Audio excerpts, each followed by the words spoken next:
Okay. Men, listen up. We must defend our island. We shall fight on the beaches, whatever the cost may be. We shall fight on the landing grounds. We shall fight in the fields and in the streets. We shall fight in the hills, and we will never surrender. To be victorious, you must have patience. To bring down the enemy, you must bring up yourself. If we desire to avoid insult, we must be able to repel it. If we desire to secure peace, one of the most power instruments of our rising prosperity, it must be known that we are at all times ready for war. The great questions of the day will not be settled by means of speeches and majority, but instead with iron and blood. You must not fight too often with one enemy, for you will teach them all of your art of war.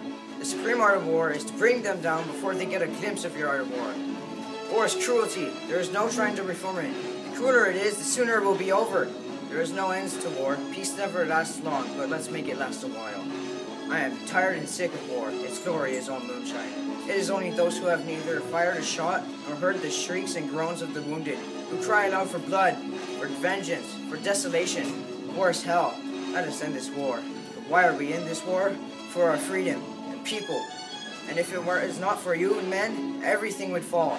We would never be slaves, but we will be conquerors. To victory!